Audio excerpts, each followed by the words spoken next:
来刘德昭是铁了心要将这3个百姓屈打成招了。主子，我实在看不下去了，我必须要阻止他们。哎，我眼下好歹也是奉旨查处书剑一案的钦差大臣，纵然无权过问山西的地方政务，但刘德昭应该也不敢把我怎么样。这样吧，你先去击鼓鸣冤。是。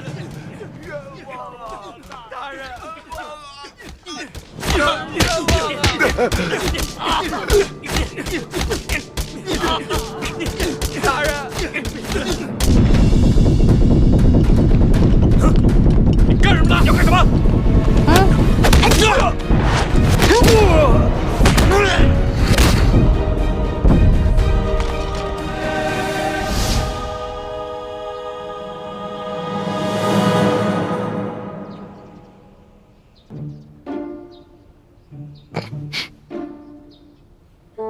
龙小弟，武功长进了吗？那是，跟了老大这么久，总得学点本事不是？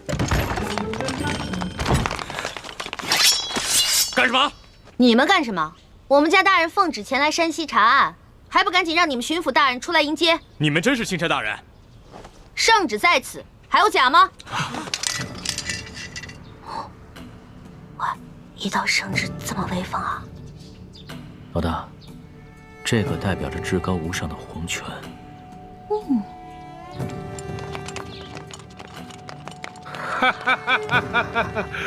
龙大人，刘德昭恭迎钦差大人。早就听说龙大人到了舒大人的府上，本该前去拜会，只是公务繁忙，实在是走不开呀。早有耳闻啊，这山西旱情严重，刘大人一边忙着赈灾，一边忙着缉捕盗匪，确实是忙得很呐。龙大人此次来奉旨调查舒大人遇刺一案，不知办得怎么样了？今日龙大人来，可是想让本府助你一臂之力？确实是需要巡抚大人相助之处啊。本府定当全力配合。哎，不过龙大人，你也看到了，本府现在正在审理一起盗匪之案，不如这样，龙大人先暂时去我的后堂歇息，待本府办完此案之后，再到后堂听龙大人通报舒总兵遇刺一案的案情如何？刘大人，这3天前夜里发生的重大盗匪案，没想到今日就抓到了匪徒。刘大人的办案效率实在是让我钦佩。刘大人，不知本钦差是否可以在此旁观刘大人审案呢？龙大人呐，你不过是奉旨来查办舒总兵遇刺一案的，这盗匪之案呢，与舒案呐，没有任何之相关联。哎呀。若是要旁听的话，不太合适吧？刘大人，本钦差只是旁观而已，绝不干扰刘大人办案。再说了，等本钦差回了宫以后啊，这皇上问起在山西的见闻，我也好将刘大人的这高效办案的美名上达天听啊！哎呀，龙大人，若是执意要旁听的话，那就堂上请。哎，请。请。刘大人，这3个就是劫银劫粮的盗匪吗？不错，现下人证物证俱在，可是他们抵死不招。大人，老朽实属冤枉啊！大人，刘大人，不知有何人证物证，可否给本钦差瞧瞧？龙大人，你可是奉旨前来查办舒总兵遇刺一案，好像这个案子与你的案子没有任何关系吧？你只静静的旁观就好了。这具体的案情，本府无可奉告。王13、谢大牛、胡二狗，你们现在可冤招了！冤枉啊！大人，冤枉啊！小民冤枉啊！好一帮刁民，看来不动大刑，尔等是不会招供的。来呀，大刑伺候！大人饶命啊！大人，冤枉啊！大人，冤枉啊！冤枉啊！大人，饶命啊！如今人证物证俱在，你们是抵不了赖的，还是老老实实的招认了吧，免得再受这皮肉之苦。大人，大人，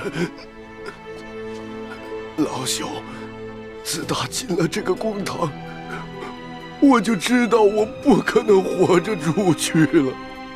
老朽经不起如此大刑，老朽冤诏啊，大人！我二狗、谢大牛，你们呢？小人冤枉啊！大人，王十三，你就先招吧。大人，我招。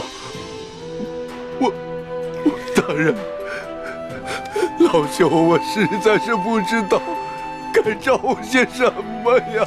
好，你们3个人那是办不了翻墙入室、劫官银官粮的大事的。你们必然还有其他的同伙，而那些同伙也必定不是普通人。那些人应该是盘踞在牛角寨上的潜名余孽，才会如此的胆大包天，是不是啊？大人，大人，您说是就是吧？那你就将如何勾结牛角寨贼人的经过，如实的招来吧。这经过，大人，老朽年老昏聩，这经过我实在是记不清了，就以大人调查的为准吧。好，那么你再想想，你又是如何联系胡二狗和谢大牛，去给牛角寨的匪徒做接应的？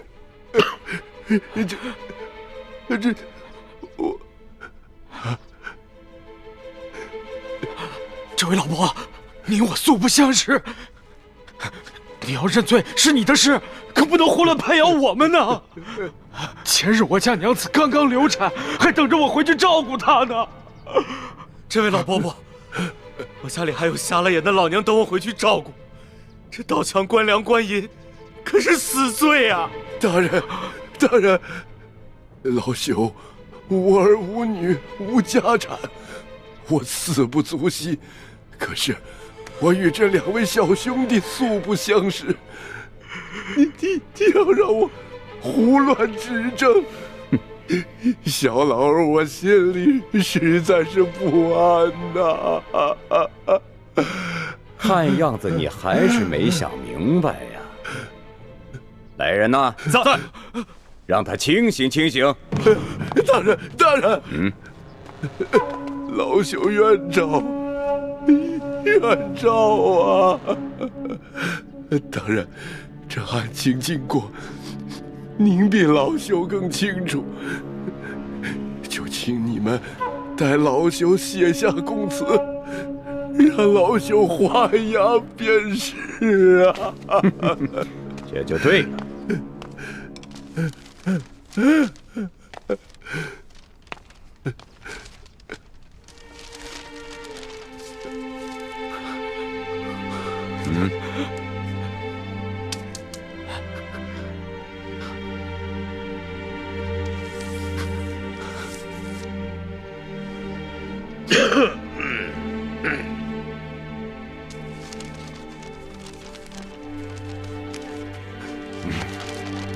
来人呐，在，把王13押下去。是。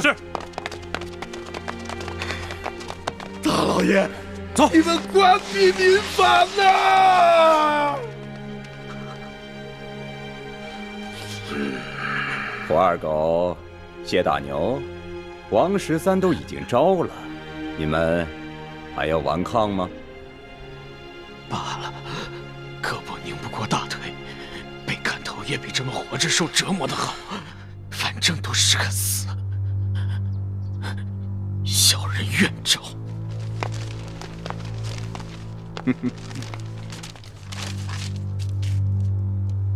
有劳大人转告小人娘子，小人不能陪他白头到老了，让他自行改嫁吧。你就放心吧。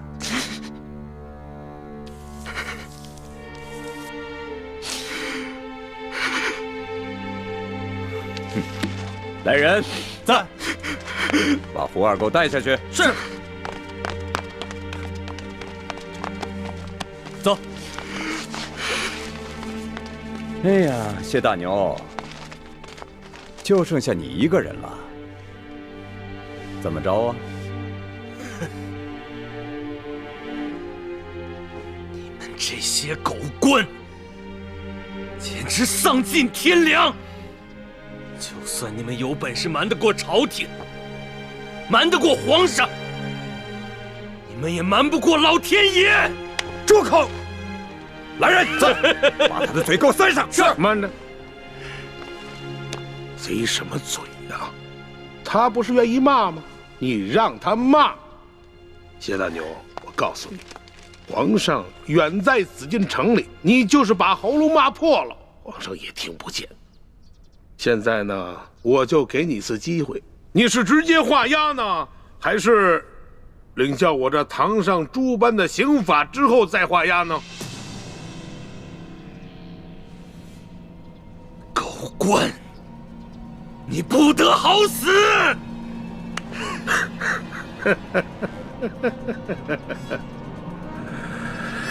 动刑！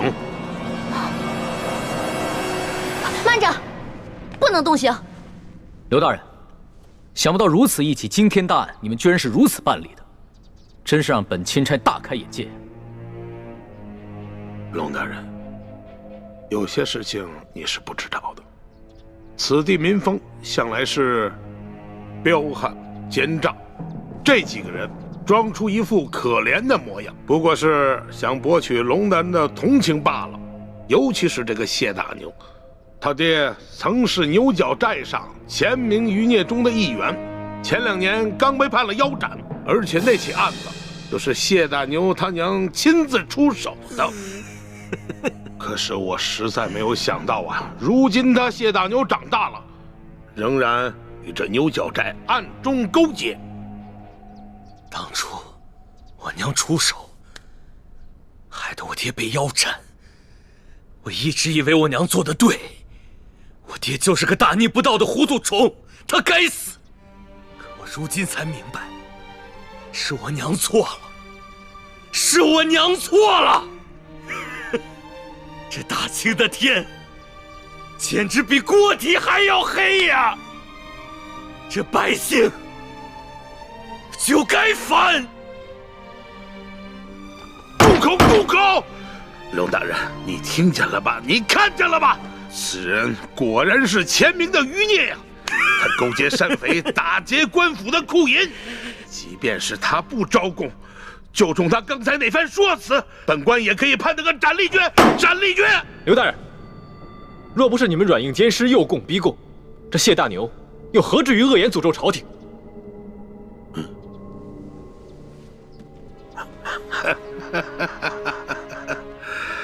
龙大人啊，这2位，一个是您的贴身丫鬟，一个呢是您的贴身护卫，算起来也是您的奴才。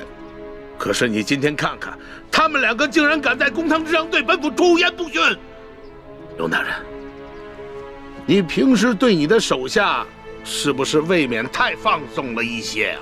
刘大人，这公堂之上虽应分尊卑，但更应该论国法。你这个审案的手段，的确让人无法苟同啊！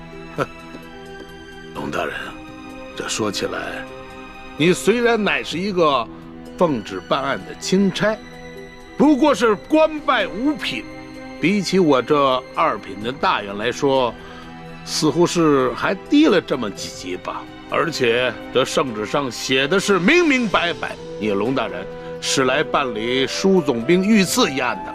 龙大人啊，你这干涉我地方的刑案，恐怕是不合体力吧？刘大人，下官的官职是比你低，可是你就不怕下官回了京城以后，向皇上交旨之时弹劾你吗？龙大人，皇上虽然年少，但他却是圣明的天子，我想他不会听一面之词的。龙大人啊，你这一路辛苦了，我看还是到后堂先歇息吧。待本府审完这起案子之后，再同你好好交流交流同僚之谊吧。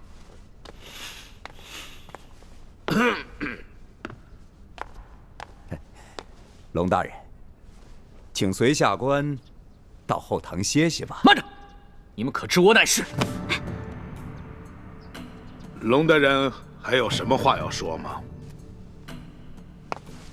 主子，要不然您把密旨拿出来给刘大人看看吧。密旨？对啊，皇上不是给您下了一道密旨吗？让您调查舒总兵一案之时，顺便督查一下山西赈灾情况以及地方官员官风吗？哎呀，龙大人啊，实在没有想到啊，龙大人身上还有皇上的密旨啊！不知皇上的密旨现在何处啊？可否让本府看一看？这密旨？这密旨啊，让奴婢小心翼翼地藏在行李箱里了。主子，要不然您随奴婢回去取一趟吧。也好，刘大人，请稍等一下，下官这就去取。那个龙大人，是否让本府派一队兵士护送啊？不必了。李护卫，你接着替本官陪审，顺便提醒一下刘大人，不要滥用酷刑啊。卑职遵命。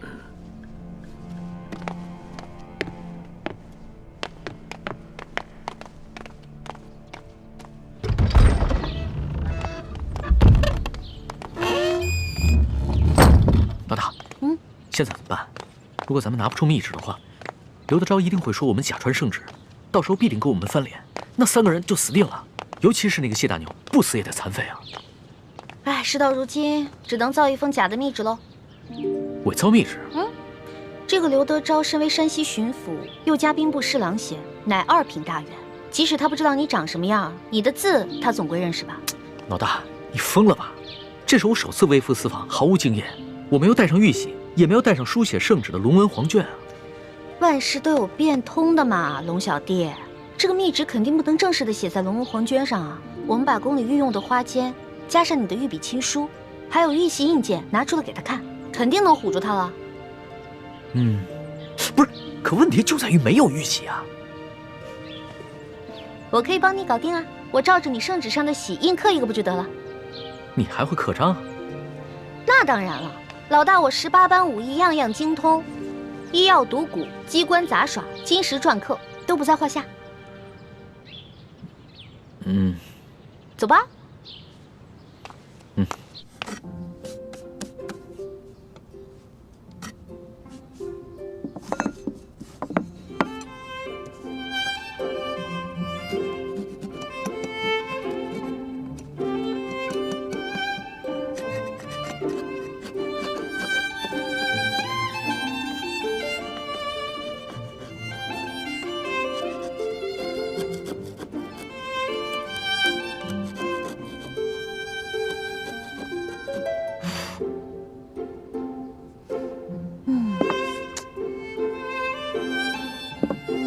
龙小弟，你看这样行吗？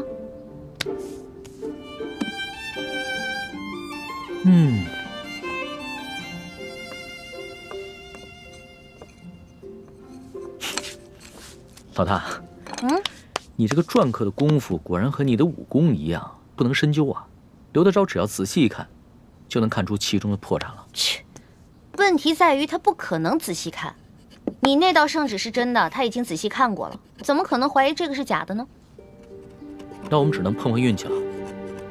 刘德昭只要一看到这个密旨上的内容全部都戳中了他的软肋，必定就会心下大乱，不会仔细查看最后的印鉴了。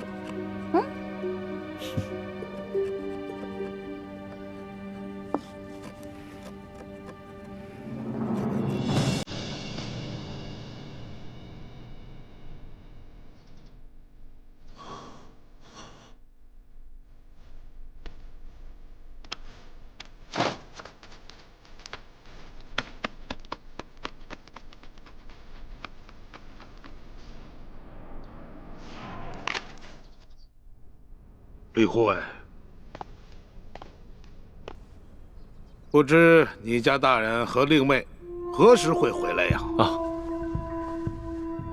我家大人回去以后还需要沐浴更衣，就麻烦刘大人和诸位大人要不先把这谢大牛押下去，等我家大人回来了再审。来啊，在。将这谢大牛先押下去。是。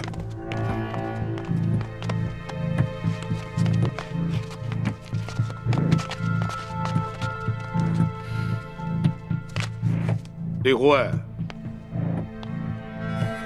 不知你家大人是哪一年考取的功名，出自谁的门下？我家大人身份尊贵，恕卑职无可奉告。好，身份显赫，好啊！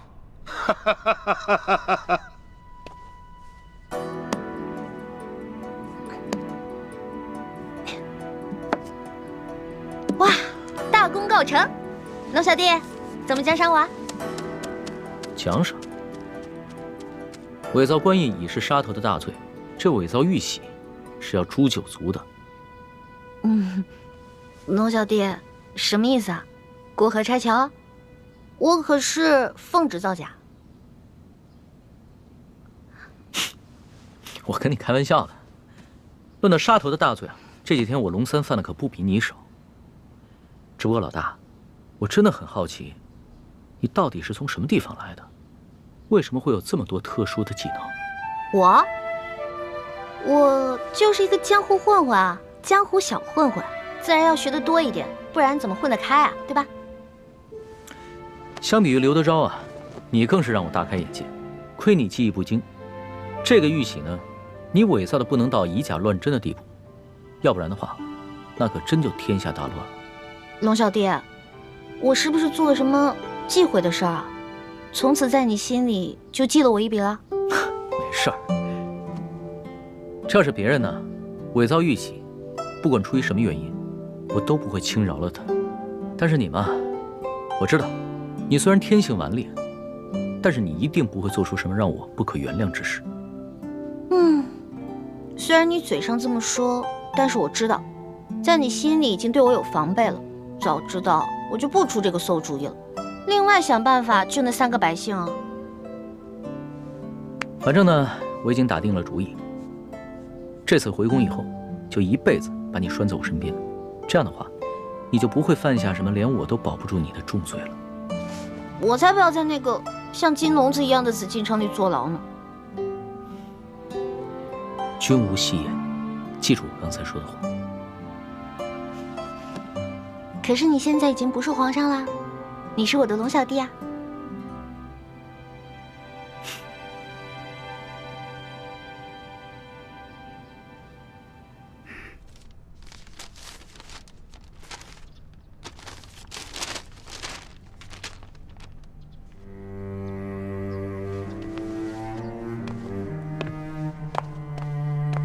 李护卫，待会儿等你家大人回来之后，还请您在你家大人面前替我等多多美言几句啊！啊！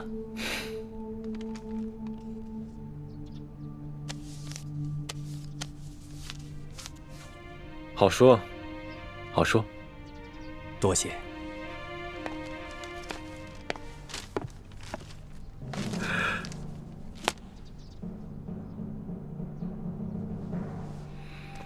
钦差大人到，圣旨下。皇上密旨到，刘德昭等一干官员接旨。臣刘德昭接旨。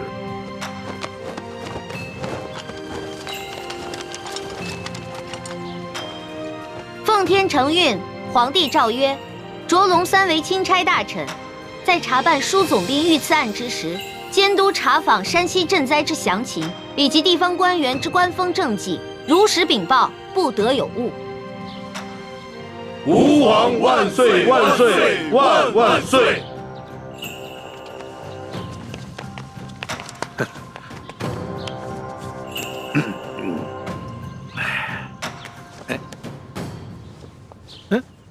你，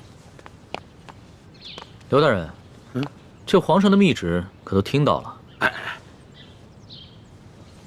这临出宫前啊，皇上再三叮嘱，一定要详查山西的赈灾详情，以及地方官员的官风政绩。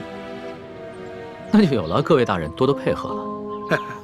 哎呀，龙大人您就放心，我等自当竭尽全力的配合龙大人。龙大人这一路实在是辛苦了。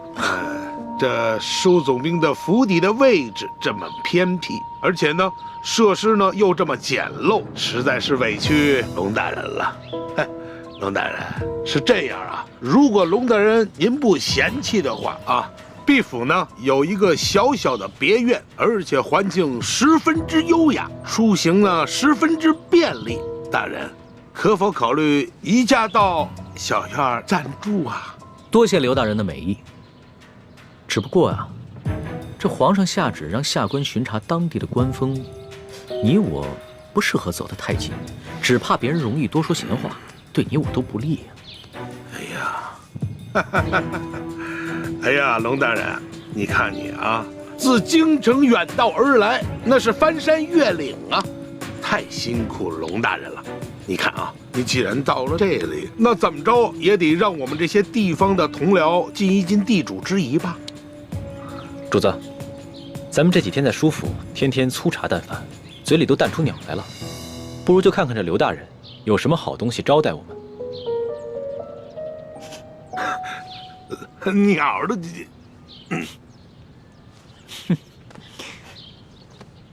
行，那就多谢刘大人了。龙大人，请。请，请。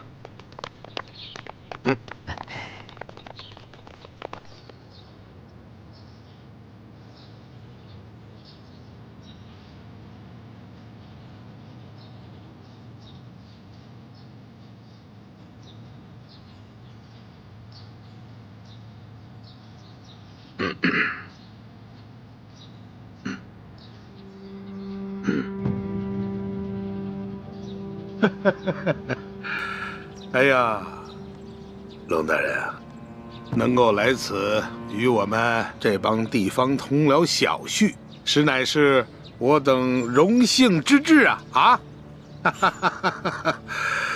龙大人啊，咱们就别干看着了啊！这些呢，都是毕府的小厨做的一些家常小菜，不知可否合龙大人的胃口？来，龙大人尝尝，尝一尝。刘大人，哎，你这一桌佳肴，不见寻常的鸡鸭鱼肉，全是些难得的山珍海味。刘大人啊，你这家常小菜可比皇上御膳的规格还要高啊！龙大人说笑了啊，这是夸奖我啊。是这样，有菜不能没酒啊。来，龙大人，尝一尝，这可是啊，来，自西域而来的葡萄酒，冰镇之后口感更佳。来，尝一尝。来，二位你们也随意。外面赤日炎炎，焦土千里，没想到刘大人府上还有这冰镇的葡萄美酒啊！不怕龙大人笑话。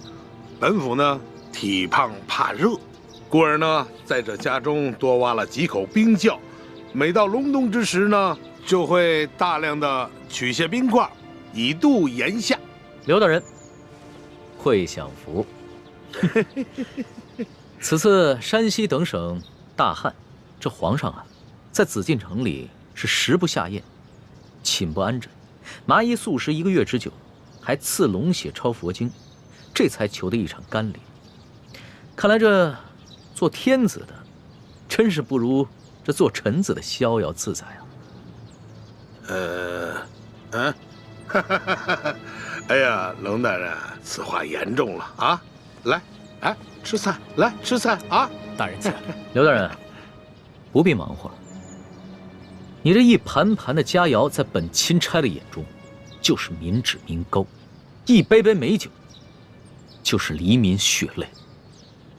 恕本钦差难以下咽。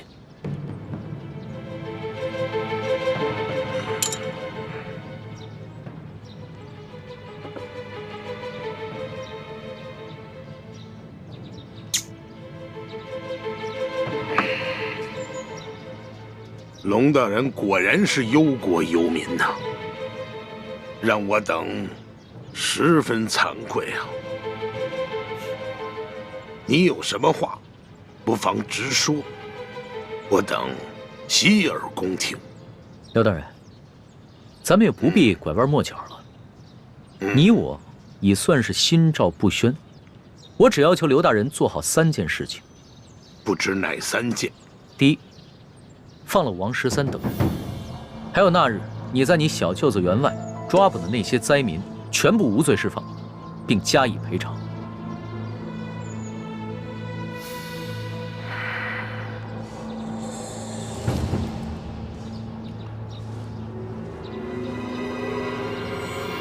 好，这就去办。第二，把囤积的粮食全部发放给灾民。把那些借机哄抬粮价、大发国难财的奸商全部都抓起来，严惩不贷。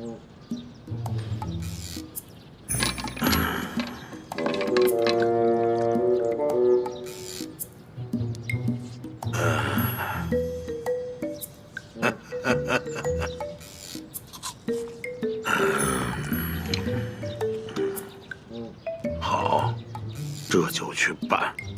第三，交出赈灾银两的账目，并打开银库，让本钦差一一核查清楚。若有短缺，你等自行想办法补上。然后再跟本钦差一起，把这些银两发放给灾民。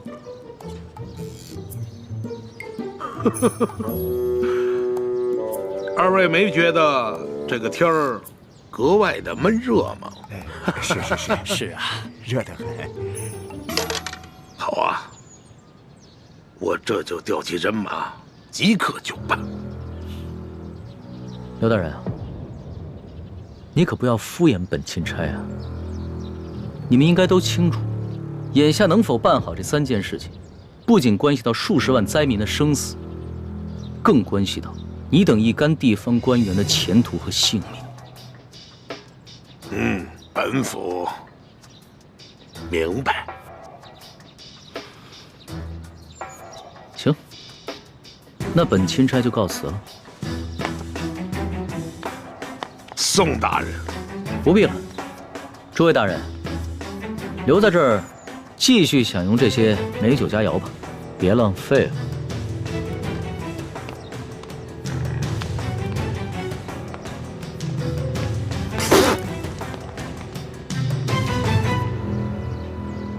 一环，你真是太不知天高地厚了，居然敢刻假玉玺！你知不知道，你这可是犯了帝王的大忌。虽然皇上表面上夸奖，但你知道他内心是怎么想的吗？我知道啊，我当时说完就感觉到了，他心里肯定不开心了。可是现在反悔也没办法了呀。叔父，一欢也是救人心切，他一向心性单纯，不明白帝王的复杂心思，现在埋怨他也没用了。本来就是啊，我以为我在帮他解围，而且是他让我刻的，谁知道会这样。朱哥哥，我是不是又办傻事了？是有点傻，但是我不怪你。我们本来就跟康熙势不两立，翻脸也是早晚的事情。好在眼下他跟我们还算是同一条船上的人，就算是对我们起了防备之心，也只能暂时和我们维持眼下的关系。你不必过于自责。从小到大你都这么包容我。你呀，我早晚得死在你们2兄妹手里。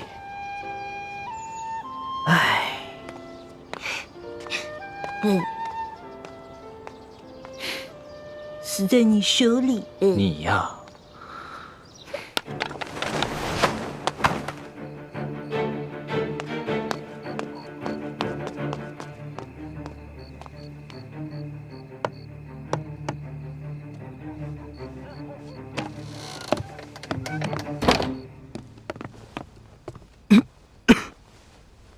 都是因为内业我下手太重，要不我先用内力替你疗伤。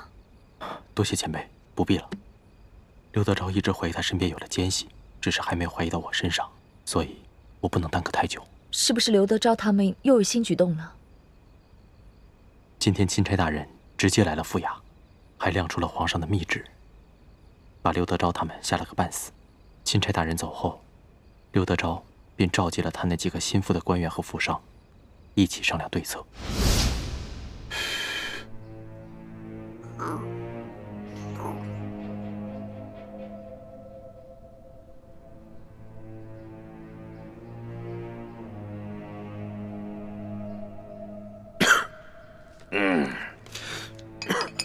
小官啊，你们几个脸上那个字儿还没洗干净啊？甭提了，也不知道那个姓艾的在墨汁里放了什么东西，我们搓了几天都搓不下去。是啊，混蛋！等我抓到了他，我非扒了他的皮。哼，坐着聊啊！都是我这些手下太饭桶了，到现在连那个姓艾的足迹都没有找到。卑职无能。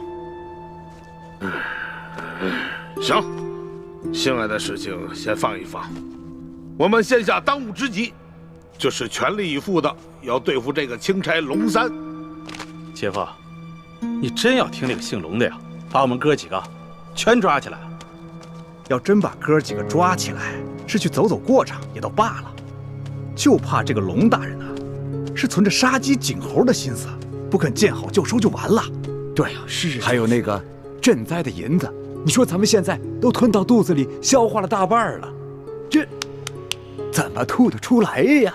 哎，吐不出来那也得吐啊，能吐多少是多少，不够的大家伙凑一凑。还有啊，这个龙大人一脸油盐不进的样子，看来是要跟咱们动真格的了。哼，这个龙三到底是个什么来头？我派去京城的探子，到现在也没有给我回话。我还真就不信了。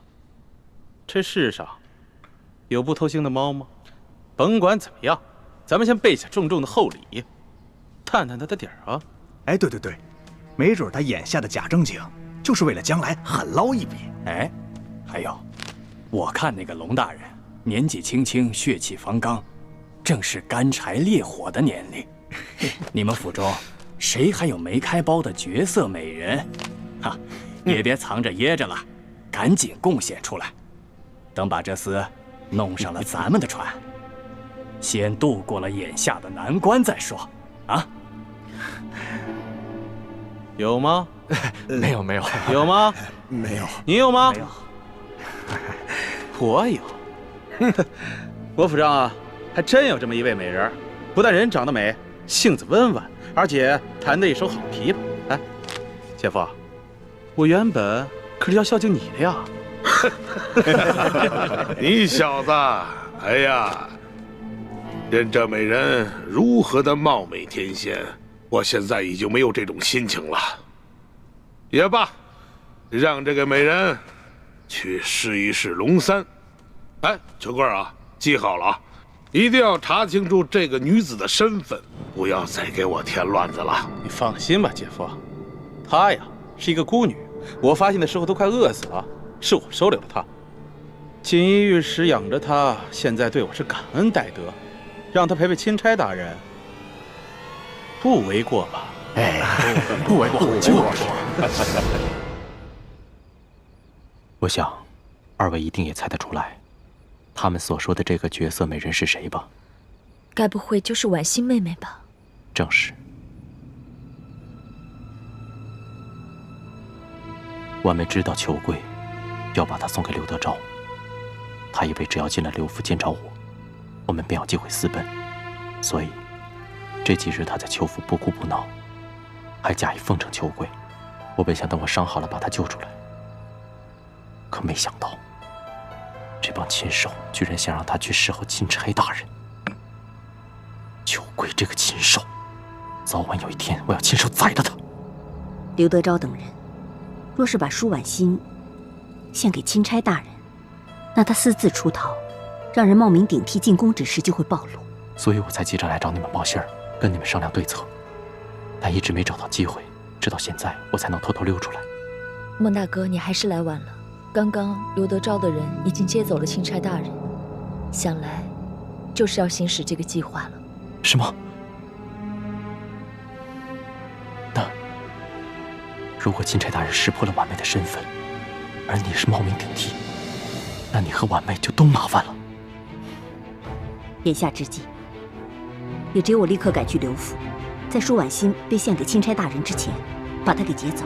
好，那我现在就回去，暗中协助你们，希望一切还来得及。好。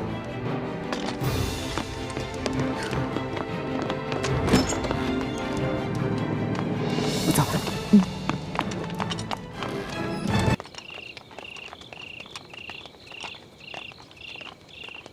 钦差大人，我家大人有要事要和大人商量，还请大人独自入厅，随行人员且留在厅外等候。那可不行，我是龙大人的贴身护卫，不能离开大人半步。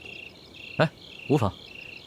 刘大人这么晚叫我过来，肯定是有好事，不会有什么危险的。你们就先在外面等着吧。哎，你那件背心穿了吗？主子，跟刘大人有事好好商量，千万别翻脸啊！你这么关心我？哎呀，我知道了，现在还不是翻脸的时候。大人这边走。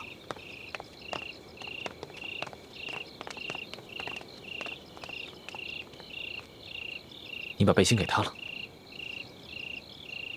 小气鬼！龙大人，请。哎呀，龙大人，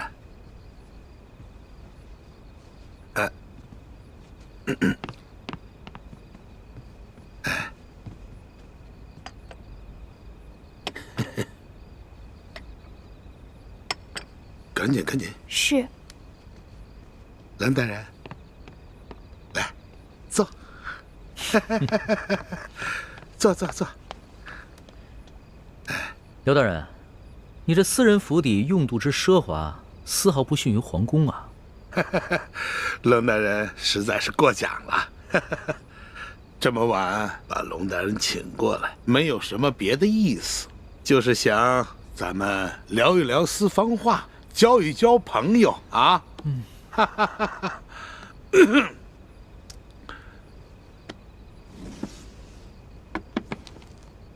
龙大人啊，这下面这一层的金银珠宝，是本地的同僚一点小小的心意。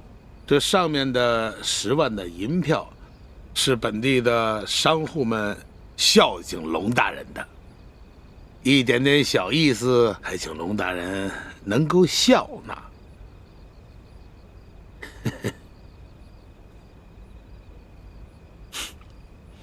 刘大人，这礼我暂且收下了。好。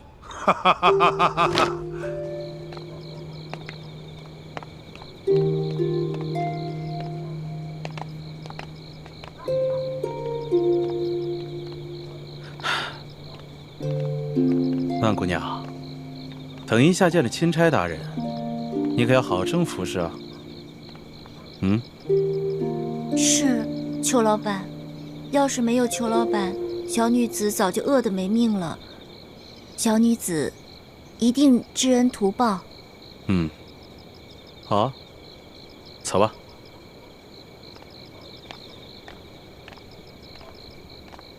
孟哥哥，你在哪里？等会儿听到我的琵琶声，你可一定要来救我呀！这礼呢，我已经收下了。刘大人要是有什么话，不妨开门见山的说吧。这龙大人果然是个爽快之人呐。好，那我就说，我知道，龙大人呢，今天看我在堂上审这个案子，不是十分的满意，我心里知道。可是龙大人啊，你是误会本府了。我什么地方误会了刘大人了？这些个打劫官府库银库粮的，乃是这牛角寨上前明的余孽。可惜呀，这个牛角寨是易守难攻啊，所以本府呢就抓了3个替罪之羊，在堂上呢对他们是有些枉法裁判了。这不是也是为了那牛角寨上的前明的余孽诱他们下山吗？好一招引蛇出洞啊！哎，但是刘大人，你这无凭无据，怎能断定这打劫银粮的就是牛角寨上的前明余孽？龙大人，你有所不知啊，打劫官府库银库粮的有20多个人，这20多个人，他们个个是武功高强，训练有素，非一般的盗匪可比啊！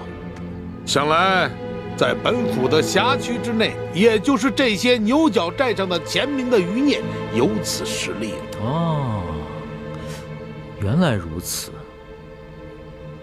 不过刘大人，单是为了剿匪，就冤枉3个无辜百姓，还滥施酷刑，这也有违大清律例吧？冷大人啊，本府这不是也是剿匪心切吗？使用了一些非常的手段跟策略。我知道啊，龙大人呢，你有些疑义，可是我不是也按照龙大人的吩咐把这3个百姓给放了吗？啊，还有前些日子在裘贵的庄园抓了几个闹事的灾民，不是也一律都给放了吗？不瞒你说呀，本府还赔了不少的银两。龙大人啊，这样说来，您所交派本府的第1件事儿，算是办妥了吧？那另外2件呢？这第2件嘛，粮食可以放，但是不能发放过多，多少呢？咱们就意思意思，能够让龙大人回去交差就可以了。至于那几个粮商嘛，他们一个个的跟本地的官员那是有着盘根错节的关系。龙大人啊，我看最好还是不要抓了。那赈灾银两，不瞒龙大人说呀，山西这些年那是天灾不断呐，府库的银子早已经是入不敷出了。这朝廷下拨的银子啊，根本就是不够啊。有一点银子呢，也就填了往年的亏空了啊。就比如说吧，如果说按照朝廷的规定，每一个灾民发2两银子，每隔10里打一口深井，我的龙大人，银子根本不够使。所以我说呀，龙大人，你看这样好不好啊？您呢，睁一只眼闭一只眼，咱们每个灾民给1两银子，每隔30里打一口深井，这样你我咱们都好交差了。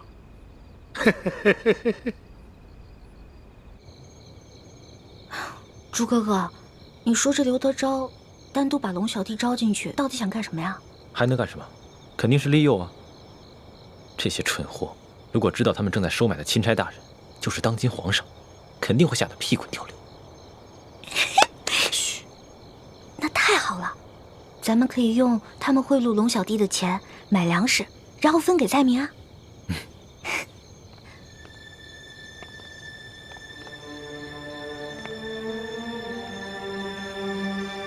糟了，倾城，他怎么来了？她不是薛姐姐，她是舒婉欣。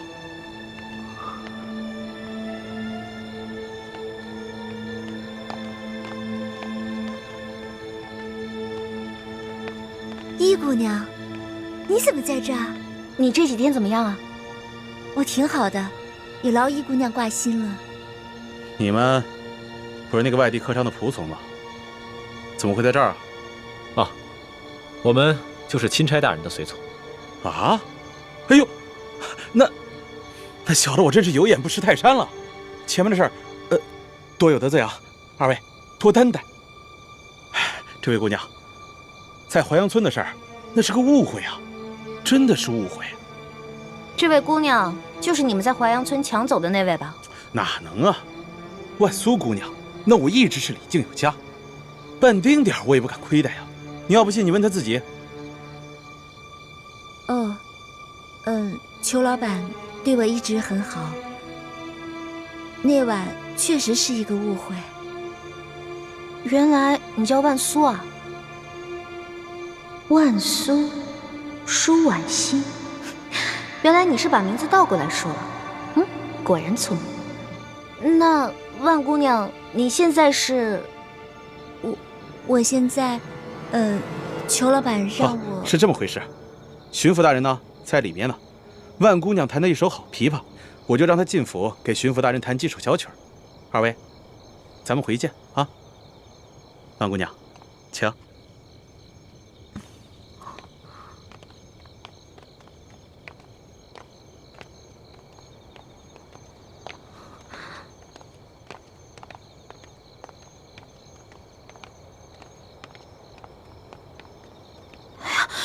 朱哥哥怎么办呀？这个裘贵肯定想把舒婉欣献给刘德昭，有这个可能。那咱们赶紧想办法把舒婉欣救出来吧。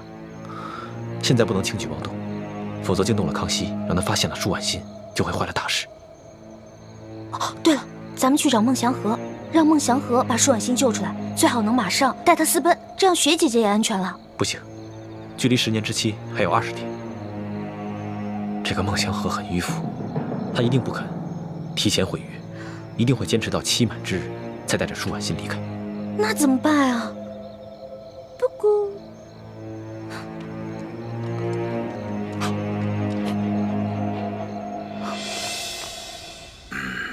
龙大人可否给一句话呀？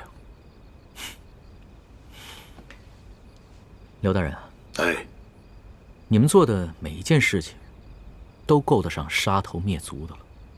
若你能及时悔改，方能有一线生机；若你还想着欺君罔上，那可真是无药可救了。龙大人的意思是不肯通融了。那些粮商可以暂且不动，但是粮食必须全部发放给灾民，亏欠的赈灾银两必须尽快补齐。每隔10里地打一口深井，是抗旱最有效的措施，千万不可敷衍。刘大人，言尽于此，你好自为之。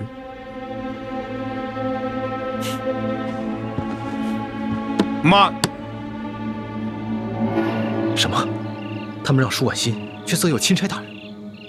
不行，我得劝主子赶紧回府，不能让他跟舒婉欣见到。且慢，易姑娘不可冲动。刘德昭早有2手准备，如果钦差大人不上供，他便会马上翻脸杀了钦差，然后再嫁祸给牛角寨上的那些人。我们刚刚悄悄观察了一下，发现这府中已经埋伏了上百名好手，而府外还埋伏了几百甲兵。那怎么办啊？为今之计，既不能让钦差大人见到舒婉欣，也不能让那个刘德昭翻脸，那么就只剩下一个办法了。哎呀，龙大人啊，本府没有别的意思，就是呢，我现在还有一个特殊的礼物要进献给龙大人。什么特殊的礼物？这个礼物啊十分特殊，在我另外一个小院之中，叫逍遥阁。来人呐！老爷，带龙大人去逍遥阁。嘿嘿，哎，大人请。哎，龙大人，哼，还是没有别的意思。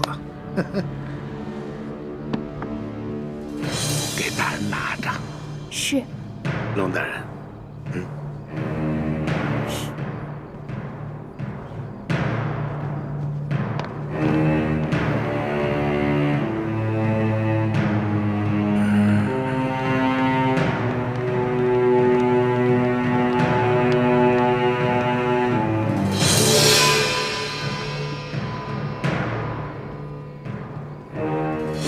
这个龙大人也太不讲规矩了，受了咱们那么多好处，还这么咄咄逼人。秋桂啊，看来下面就要指望你送的这个美人儿收服这个龙大人了。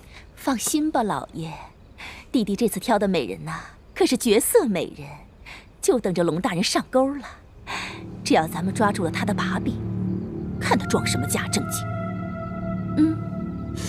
可是就是怕他不咬钩啊！怕！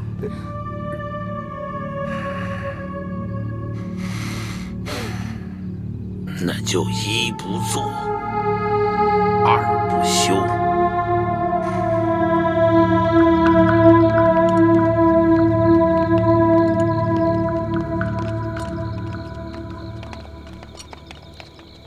哎，易欢呢？啊，易欢晚上不知道吃坏了什么东西，我让他回舒府了。你先去前面等我。是。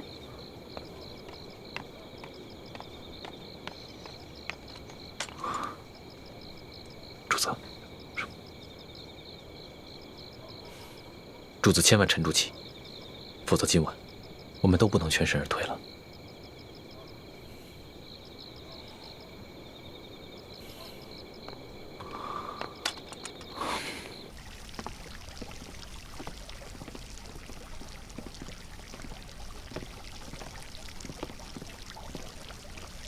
万姑娘，钦差大人随后就到，你可要小心伺候啊。放心吧，裘老板。如今小女子已经没有了依靠，也想着能讨钦差大人欢心，谋个出路。万姑娘色艺双绝，我相信钦差大人一定会对你动心的。你先准备一下。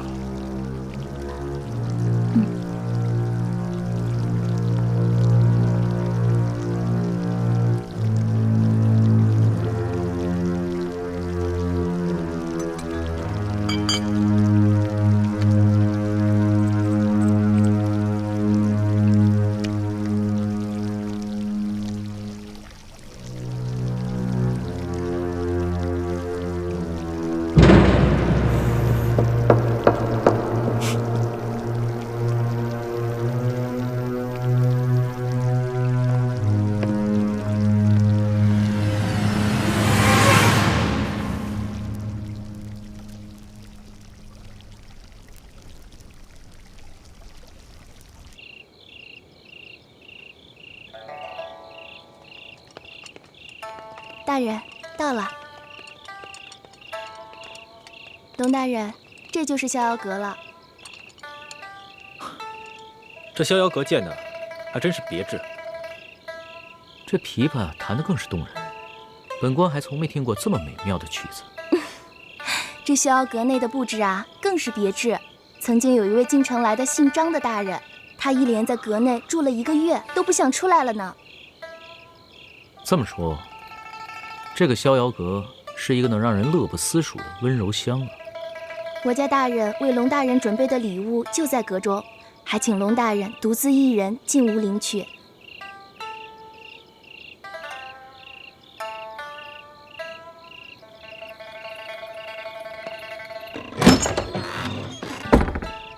哎，护卫大人，你还是先去耳房待着吧。这不到天亮啊，估计龙大人是不可能出来了。啊，对了，这是我家大人给龙大人的礼物，您先收好了。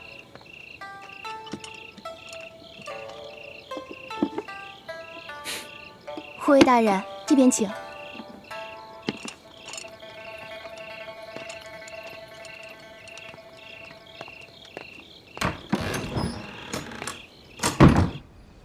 什么？你是说这龙大人就是那一伙神秘的客商？没错。难怪我第一次见到他就觉得此人气宇不凡呢。杨参将跟他发生冲突，我还帮忙拦着来着。也就是说，这个杨八总是被这龙大人一伙所杀了？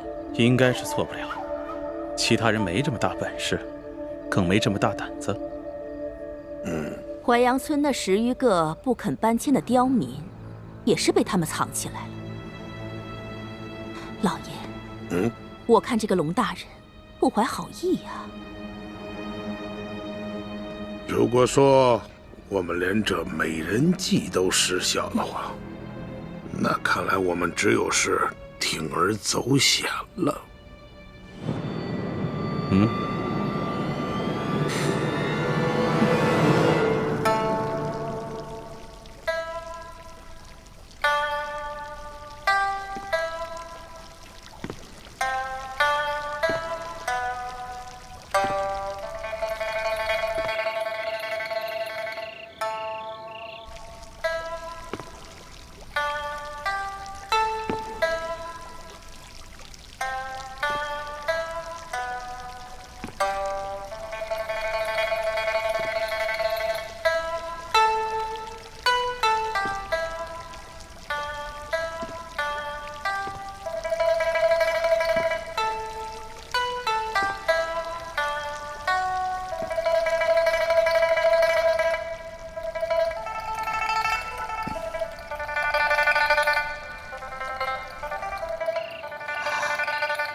此曲只应天上有，人间难得几回闻呢。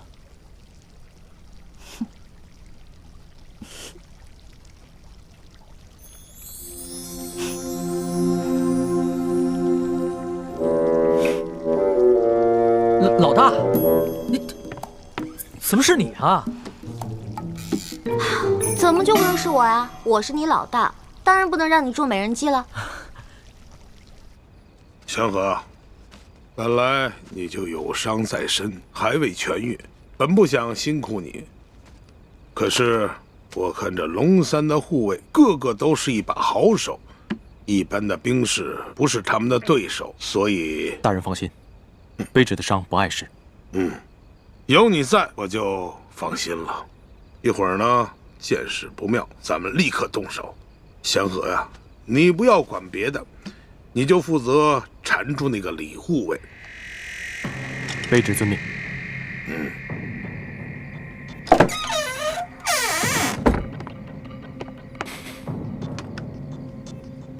老爷，龙大人已经进了逍遥阁了。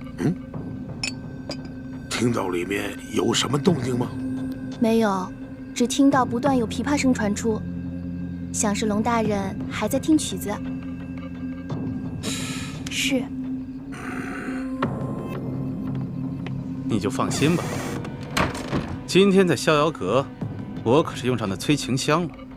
那东西是青楼专治那些不听话厨的，保证万无一失。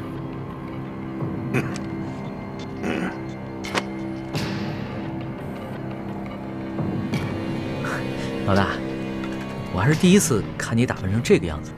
平时吧，就知道你刁钻古怪，没想到你还有这么温柔妩媚的一面。嘘，小点声，小心隔墙有耳。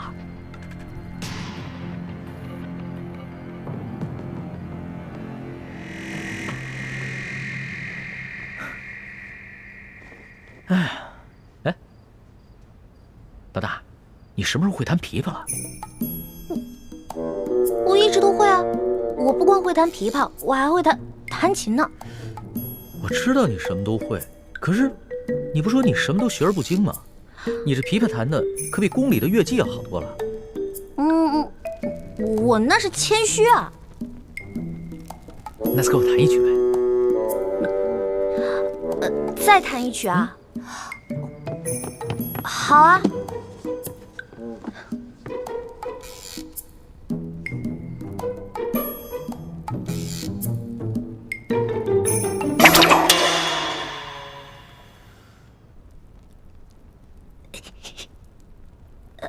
哎呀，你看，这个弦断了，弹不了了。怎么这么巧啊？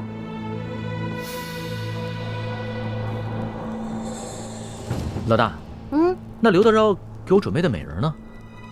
别找了，被我迷晕了，藏起来了。藏哪儿去了？哎，刘德昭准备的，一定是一个倾国倾城的大美女，你让我瞅瞅呗。不行不行，我不能让你见到她。为什么呀？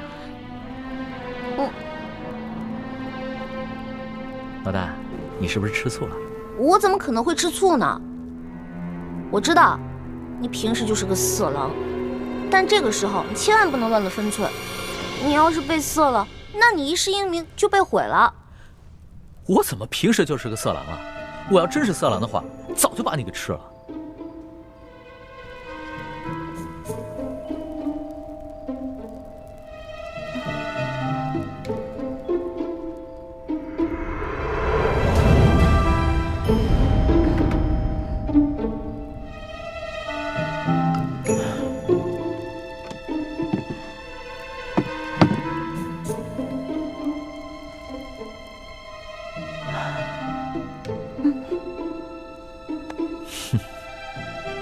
既然你都叫我色狼了，要不然我就把色狼这个名声给坐实了吧。干什么呢？你这是咸猪手，不，咸龙爪，离我远点。什么？强效催情香？没错，这强效催情香药效十分了得，任凭你什么贞妇烈女都抵挡不住。你手上可有解药？没有。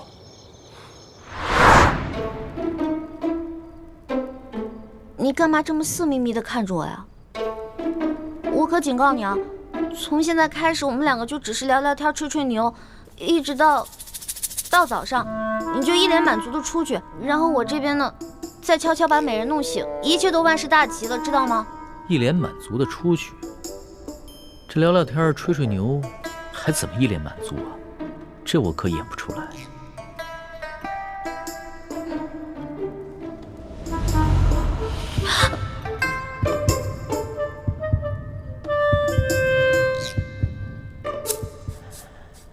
老大，你身上好香啊！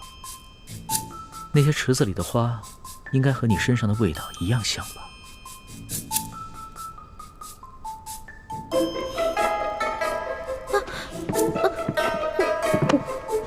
你干什么呀？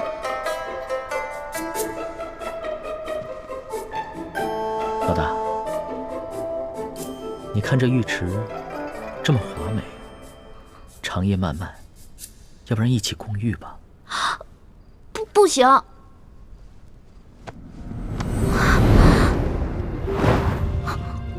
为什么不行？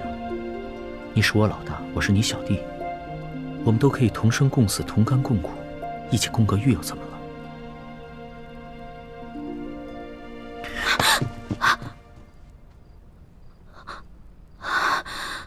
龙小弟，你干什么呀？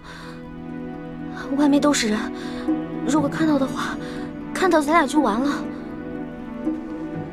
刘府里的人都已经避开了，没有人会发现。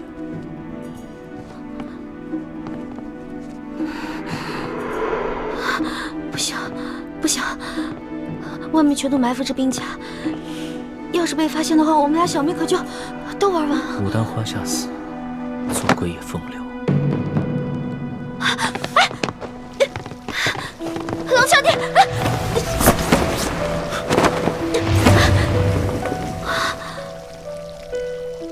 想不到这个钦差大人原来也是个色鬼，还好是一环妹妹身手好，要是换了我，就只能以死来保全清白了，真难为一环妹妹。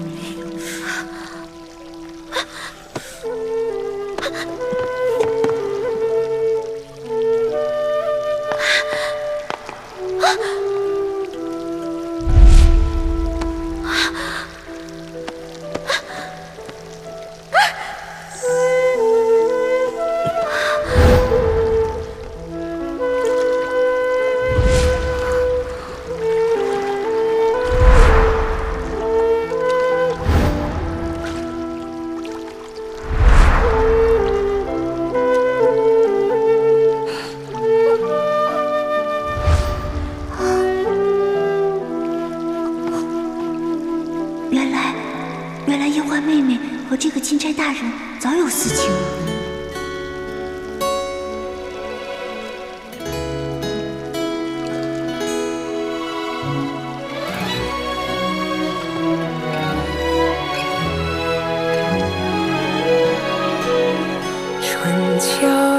两岸，时光催尽一生的缘，将心留于人世间，手握乾坤。这强效催情香药效十分了得，任凭你什么贞妇烈女都抵挡不住。你手上可有解药？没有。不过，裘贵好像说了一嘴，要破此香，最有效的方式是痛。痛，没错，痛。待他们药效发作了，你趁机潜进去，用重手法电他们几处最生痛的穴道。如此，他们应该可以清醒。好。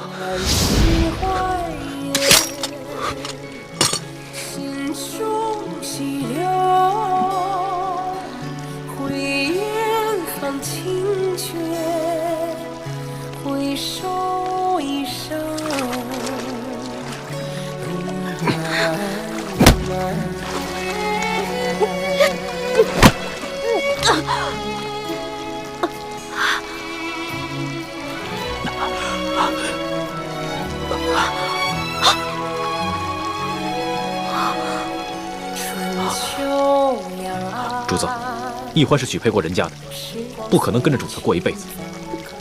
还望主子克制自己，千万不要一时冲动，做出有损易欢名节之事。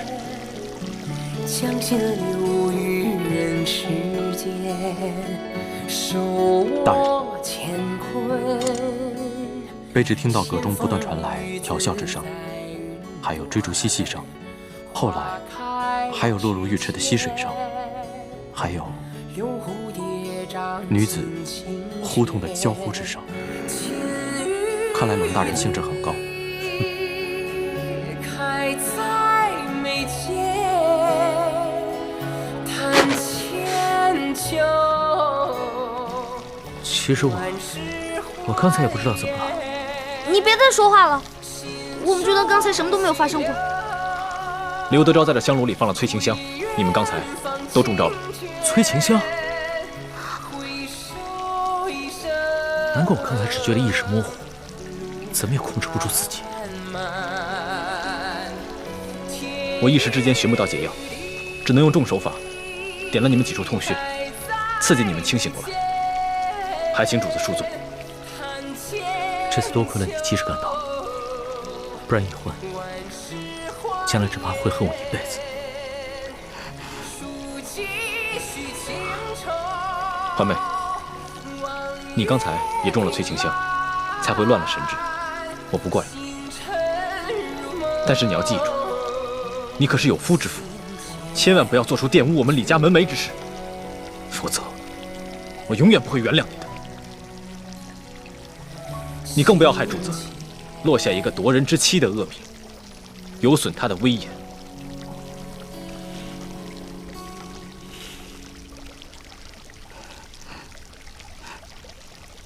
不过，刘德昭安排了人在外面探听阁中的动静。刚才你们那一番闹腾，反倒会让他们放心。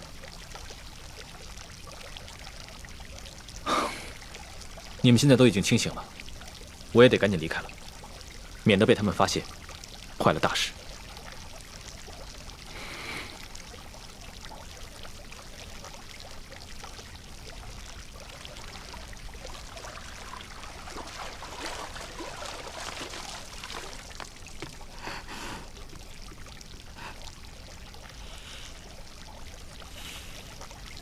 原来易欢妹妹和我一样，早已许配了人家，心中喜欢的却是另外一个人。我们倒是同病相怜了。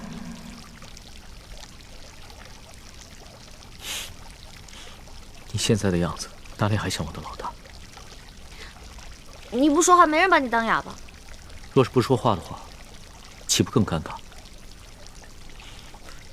其实，就算刚才发生了什么，也没事。大不了你先退婚，然后再嫁给我。呸呸呸！狗嘴里吐不出象牙。老大，龙嘴里自然吐不出象牙，只能吐出龙涎。我说的都是认真的，你不妨再考虑考虑。你要再胡说，我不理你了。好，那咱们说点正经的。李建清真的是你哥哥吗？他当然是我哥哥。你问这个干嘛？亲哥哥。亲哥哥，如假包换。可是他刚才看见我们在水里那样，他的神情反应很不对劲。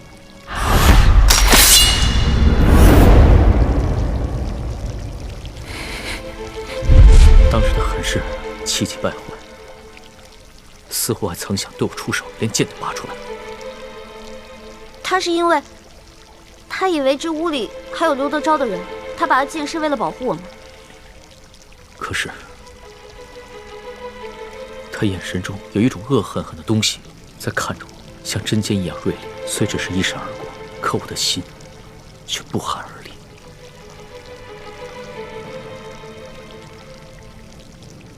原来龙小弟，你也有这么胆小的时候啊？可能吧。如果不是你说他是你的亲哥哥，我还以为他是你的未婚夫呢。